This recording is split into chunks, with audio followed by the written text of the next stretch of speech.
Hey y'all, and welcome back. Need a ride? I do indeed. Let's take a ride over to Grout's mansion. There are two artifacts that you can get here, so we need to make sure we keep an eye out for it. You. What are you doing here? Wandering the mystical maze of my mind. Out now. You should get out of here. This place is bad news. Pardon me.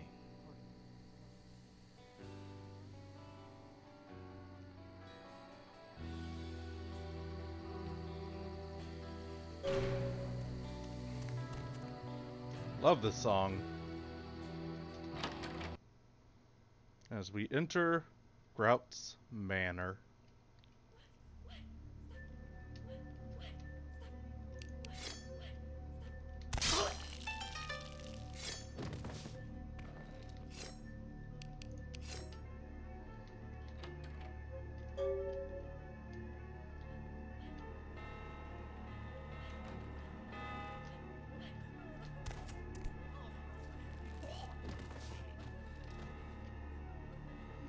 That boy you gotta be careful with, though. He's got claws.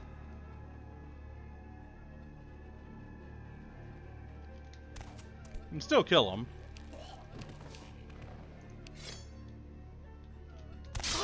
But you've got to be careful on rolling up onto him, because, yeah, it'll hurt. It is quite peculiar, the happenings I've been made to witness for my supernatural longevity. I am thinking of one unfortunate phenomenon in particular, of unique interest to my station, both as a professional and as a sufferer of this vampiric condition. It seems the stream of time has begun to erode the moorings of my chosen course of study, for the methodologies that gave birth to psychology are slowly disappearing. I find myself in an era that overlooks the physical component of psychological pathology time and again in favor of the sophistic practices of Freud. Phrenology, dactopintilism, and the rest of the old guard has fallen by the wayside, its champions all silenced in death, with my unique exception. Would that I could make my voice heard again, although it may be suspicious should I return to popular medical discourse 50 years after my apparent death. No, better that I continue my studies into the psychoses in secret. One day, may I hold up my own cure as validation of the methods. I am confident no cure for my condition, or that of my beloved wife, lies within our figurative minds, waiting to be unlocked by the correct combination of memories recovered from our childhoods. And I'm most certain it has nothing to do with the relationship between myself, my parents, and my genitals. Sorry, Sigmund, but I choose to stay my course. In time, too, may your star fade and disappear.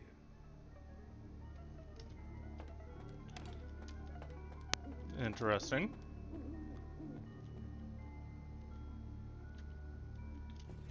Locked.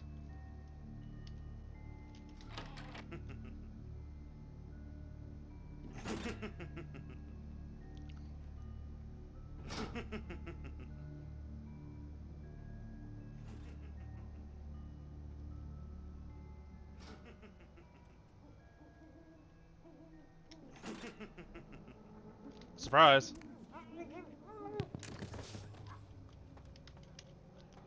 There's one of the artifacts.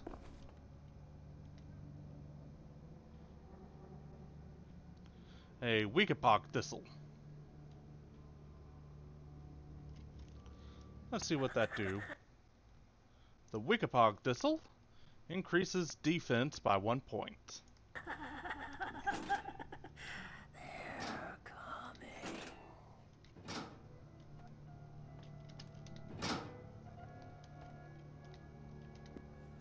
There we go.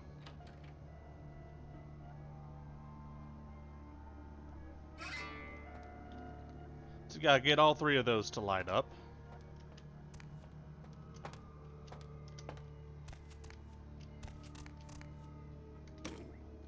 Another unfortunate casualty to tide of time, insane asylums.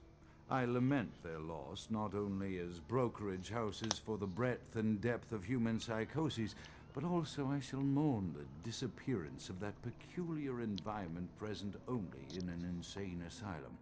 That palpable atmosphere of blistered brains and churning bowels, the odoriferous melange of freely flowing bodily humors, that gently rolling cacophony of distant sobs and screams, the muttered cursing at perceived enemies, and the blissful gurgling of the lobotomized, like a newborn babe discovering the sky. I shall still find test subjects as surely as I find bloody sustenance in the night, but this climate, I fear, may never be replicated.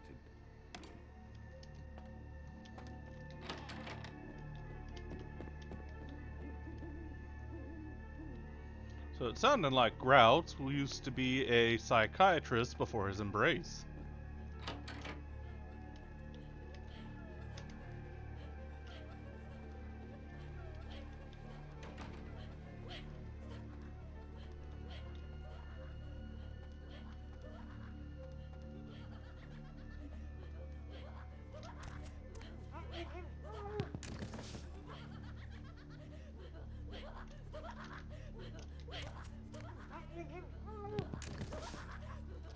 And this is why stealth is broken.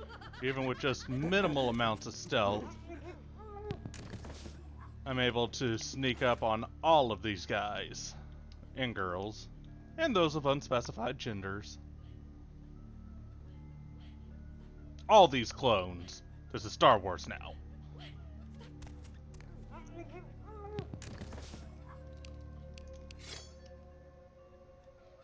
You are the chosen one.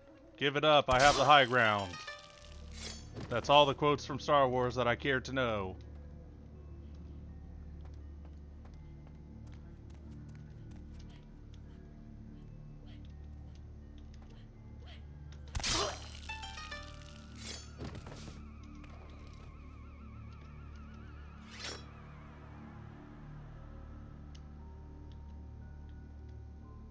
Begone, fool. I have a tape to listen. Motherfucker.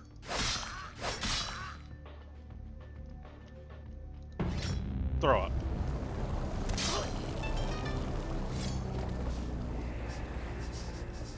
That worked.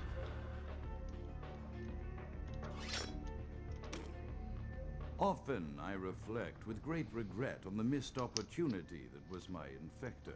Had I been conscious after the attack, I could have stopped the orderlies from locking her in the roaming pen. What I would give for just one interview, a few simple questions of the plague-ridden woman who met her end that dawn. Of course, there is no guarantee she would have been any more helpful than my current crop of test subjects, mewling wretches. Few could be called enthusiastic. Given the nature of the tests, I cannot expect the same fervor from all, but a modicum of cooperation would be appreciated. Animals. The one called John went so far as to gnaw off his arm and escape into the floorboards like some feral rodent. I still hear him scurrying about at night. He must be making an atrocious mess in there.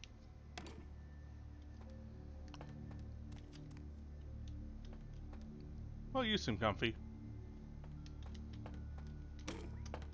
My studies proceed at a languid pace.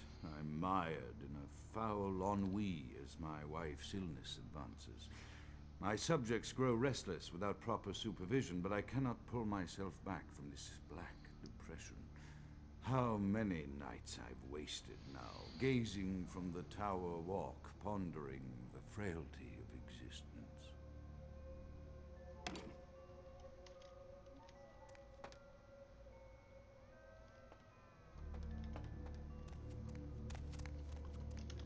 Hey, going up these spiral staircases is going to be a bit of a pain.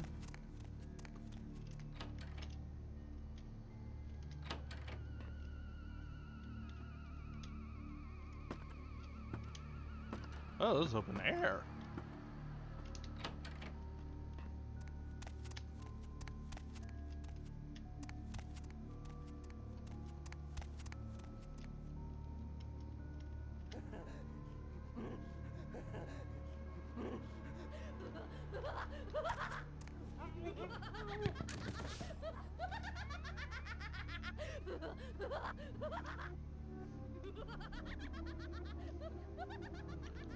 Life and still in death.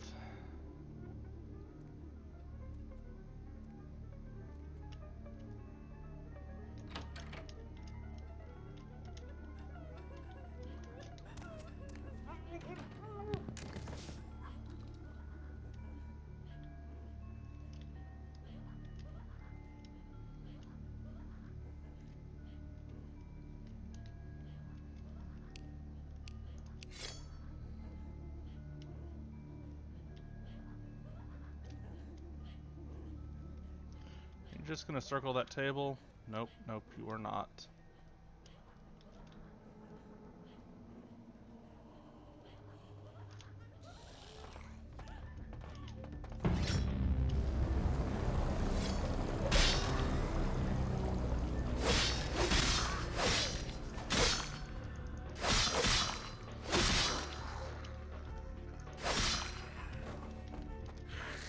These are ghouls, by the way, so you can drink from them.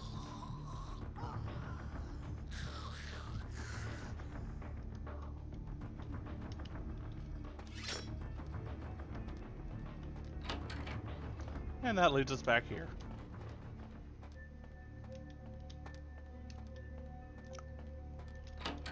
Same with this door.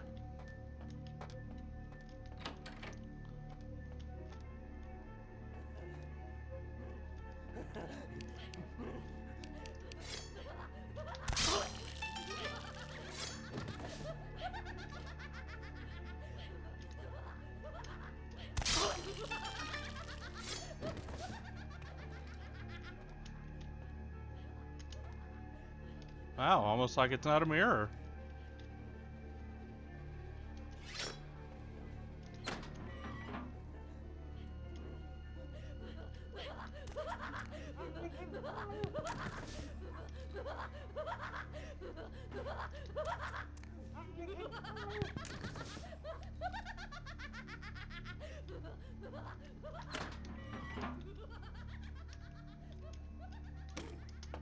After decades of solitary study into this affliction, I have learned that it is by no means mine alone. Indeed, the city is home to an entire society of similarly afflicted individuals with whom I've only recently made contact. They are an understandably standoffish sort, by and large, but I have been able to confirm with them that the condition is indeed vampirism, which apparently comes in a multitude of strains, each with a spectacular set of symptoms such as invisibility and even a sort of lycanthropy. Through numerous official interactions with the governing body of this secret society, I have concluded that their fundamental understanding of the vampiric condition is woefully lacking and mired in suspicion and pseudo-religious dogma that would make a Turk balk for its strictures. Indeed, they seemed impressed with my studies and the eloquence with which I was able to present them. Apparently, the typical sufferer of my particular strain of vampirism is far from the vanguard of the King's English. So impressed were they that they even offered me an office in their government, a rather high office by the sound of things. I believe I shall accept.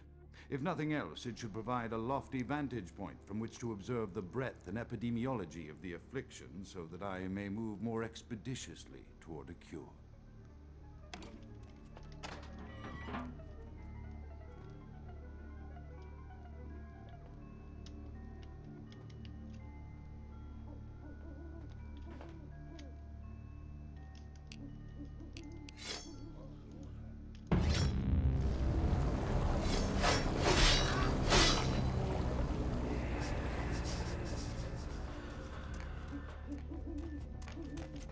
You know, that whispering sound effect is used a lot in media, a lot more than what I initially thought.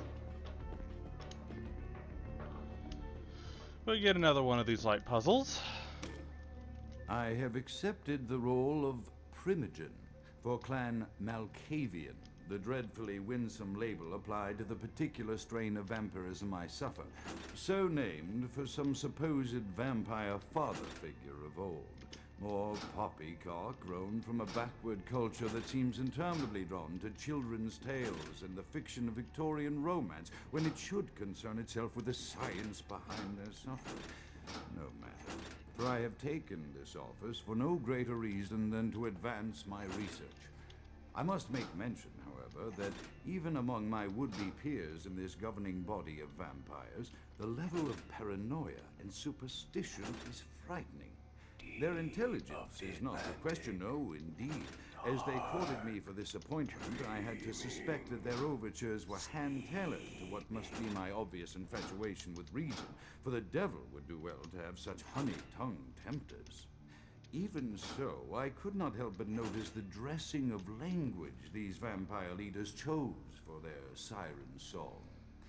Whether it is born of habit, from addressing their unwashed, ill-educated subjects, or from their own deep-seated beliefs, their linguistic flourishes belie a faith in superstition over the providence of empirical reason that must be an all-pervasive theme in this society of darkest night. Damn it all, now I'm doing it too.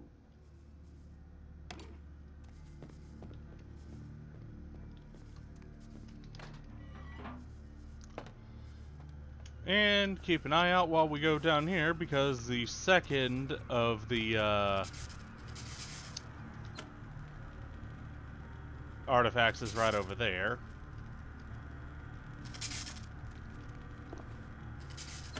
Let it identify itself, because I should have... Alright, so the Trublefang, or Turblefang, it decreases our ability to go into frenzy.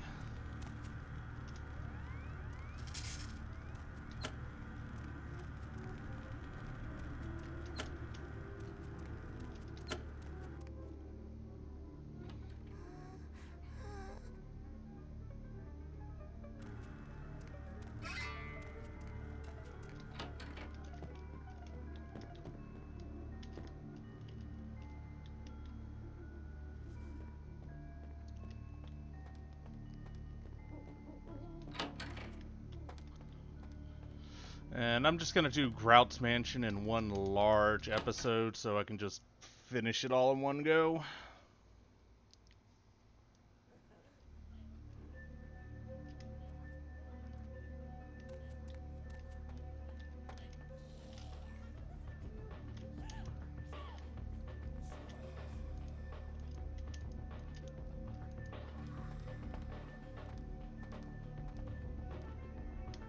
Okay.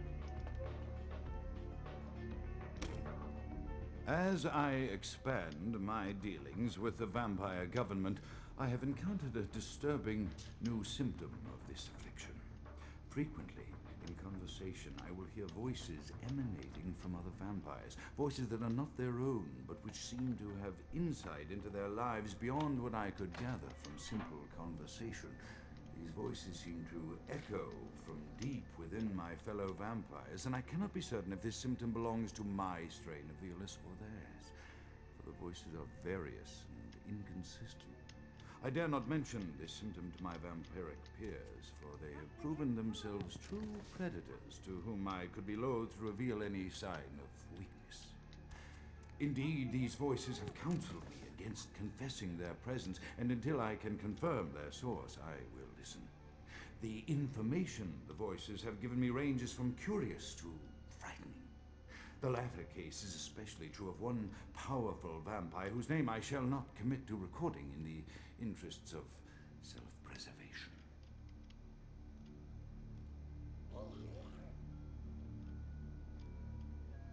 What about self-predication?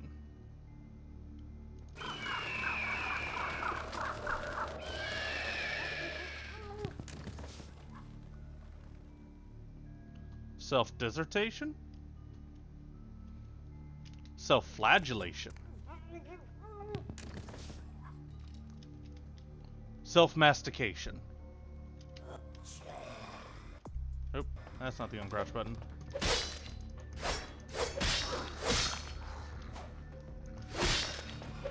Yeah, notice how I was doing 8s and 9s before I got Melee Combat 5. Now that I've got 5, I'm doing actual half-decent damage with this weapon. So if you couldn't lockpick that refrigerator, the key is right here. There's real no point in coming in here other than to get that key.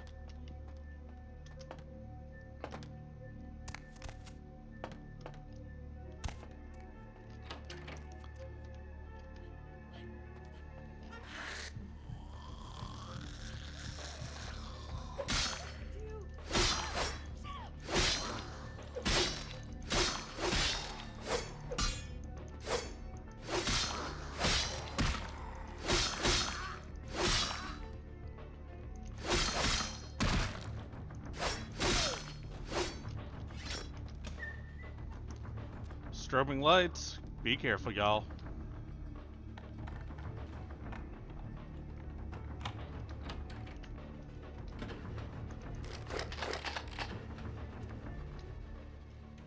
I smell.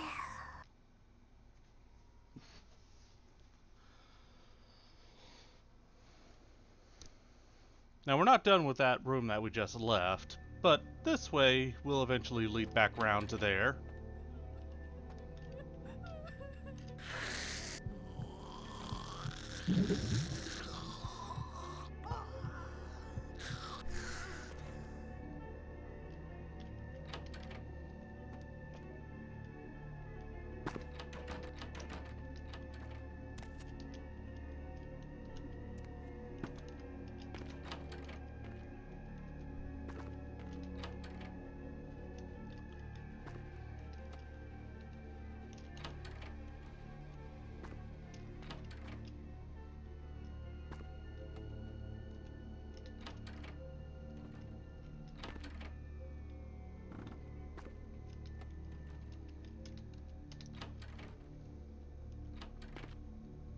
I guess it was this one.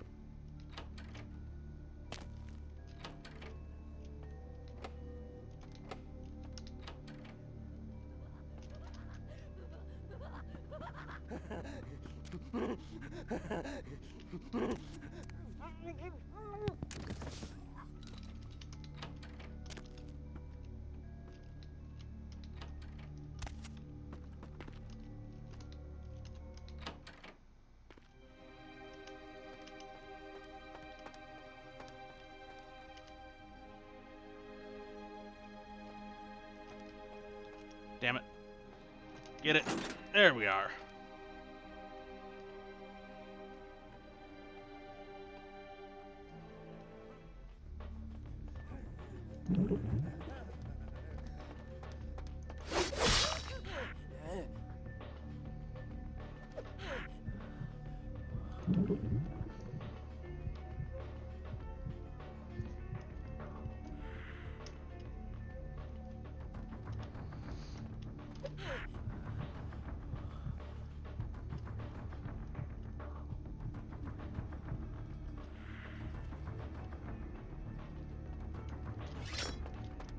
And there's nothing you can get in there.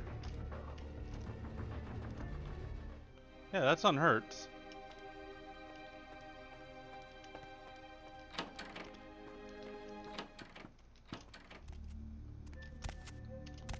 Oh, well, let me around it. There we go.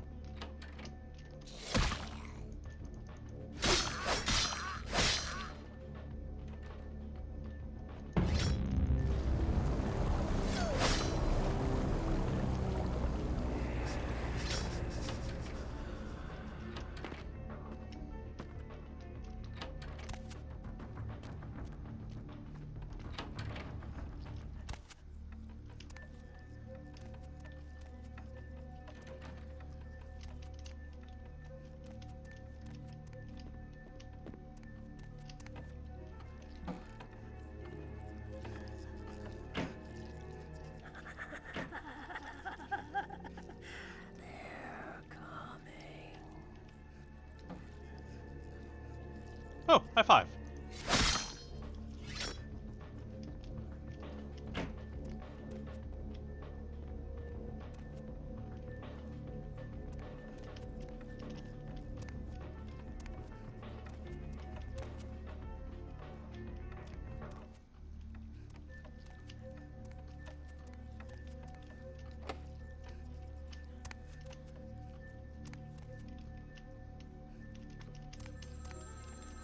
There it goes. Wishes and words sprout from the same sea.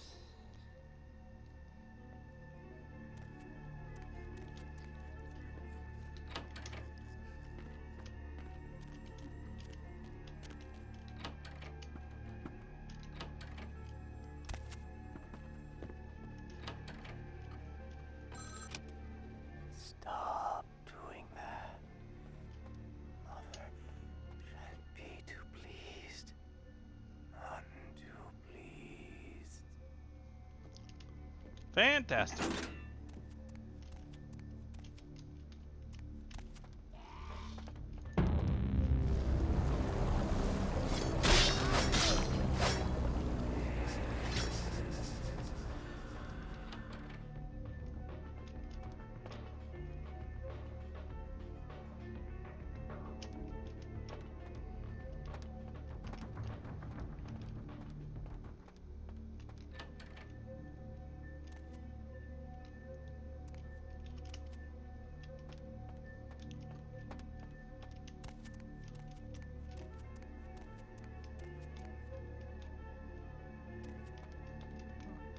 Okay, yeah.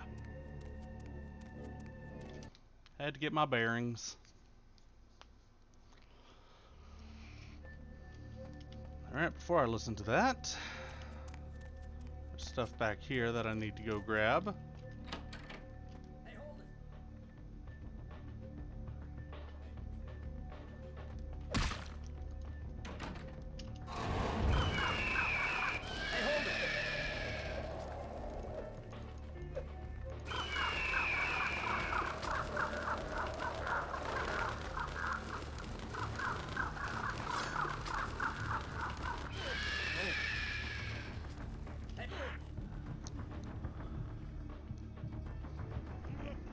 Couldn't remember if you could actually fear from these dude or not.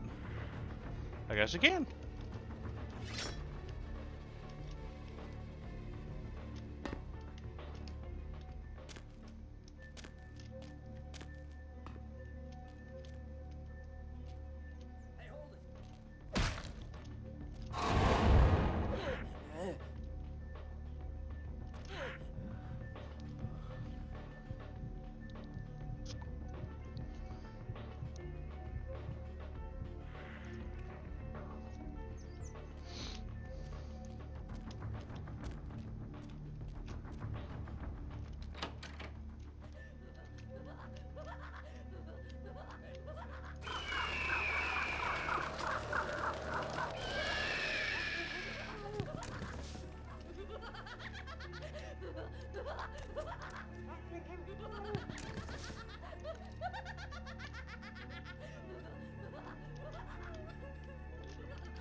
Alright, and that leads us back here, so let's finish checking these rooms. Model of morphing.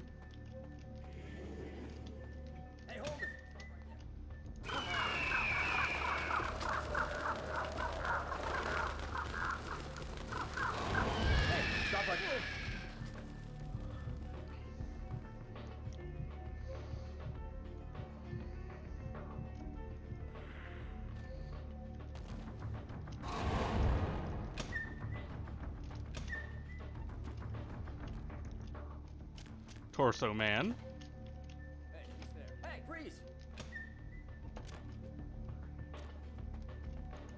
Can't hide.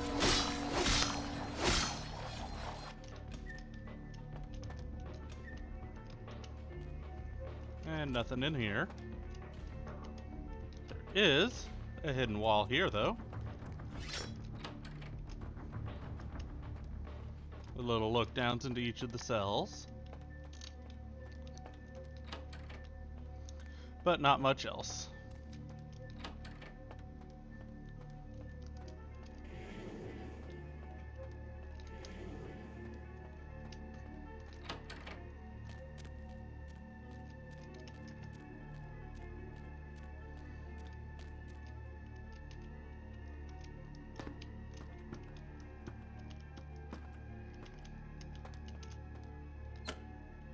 The voices have increased in frequency and direction of late. They have begun to stay with me long after conversation has ceased and are serving as quite a distraction. I fear others are beginning to notice my preoccupation at the vampire gatherings. I am thinking again of the particular vampire of whom I spoke previously, who I dare not name for my growing fear. If the voices are to be believed, then my caution is warranted, for they speak of his blackest crimes, both past and future. More than once I have seen the suspicion in his eyes and heard the distrust in his voice when speaking with me. The fear must register on my face, as it is all I can do in these moments to keep from crying out in chorus with the voices.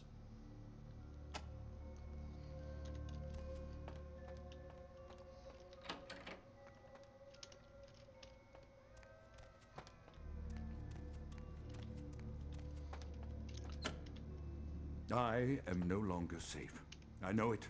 The voices have proven themselves authentic, and I have withdrawn from the Vampire Society entirely. My absence will no doubt draw attention, but I could no longer hold my fragile composure around the ravenous eyes of my vampire peers, especially not around him. The voices compelled me to make what I fear is a Faustian bargain, but I had to, for their demands are constant and merciless. I have secluded myself within the mansion. I know he will strike out at me. He will go to any length to achieve his ambitions, and he knows it, I know. I have taken precautions to protect my beloved wife. Her cure will have to wait until our immediate safety is guaranteed. The mansion was constructed with security in mind, but at that time I was not privy to the full range of vampire capabilities. The voices echo in the twisted corridors of my psyche, dark whisperings of a macabre and formless menace, the approach of which portends an end to all of this. I wonder who this he is speaking of.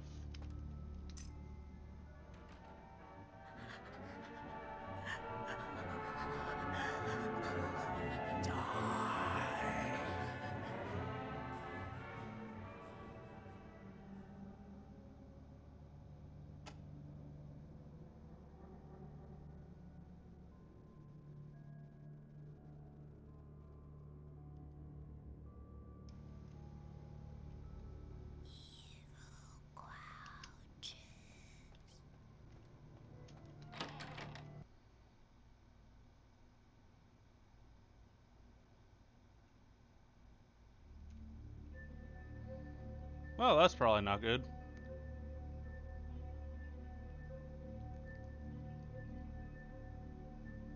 Rustling robes of the Reaper.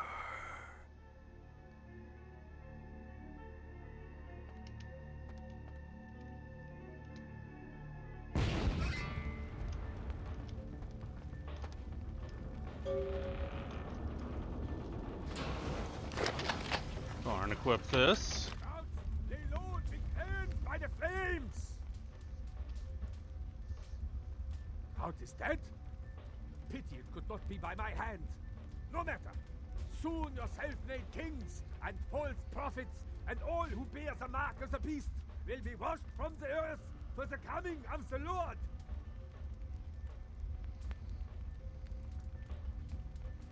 As you burn, tell them it was Grünfeld Bach who sent your damned soul to that lake of fire. All agents of Satan shall return to whence they came. Let this righteous display serve as a promise to all who serve the archfiend Lacroix. I'm coming for you, Lacroix. By the power of the Lord, I will cleanse your black soul.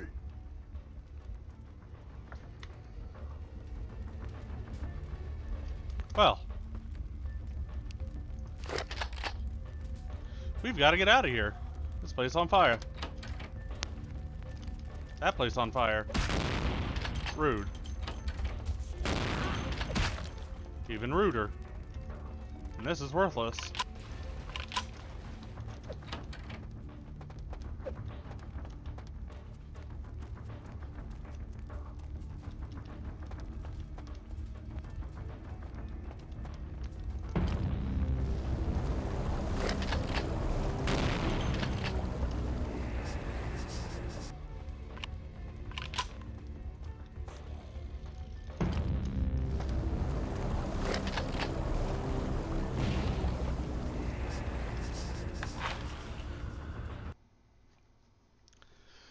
Make absolutely sure you get both of those artifacts before you go up to where LaCroix is. Because, yeah, you're not going to be able to go back. Well, with that, we shall go ahead and see y'all next time. Cheers, y'all.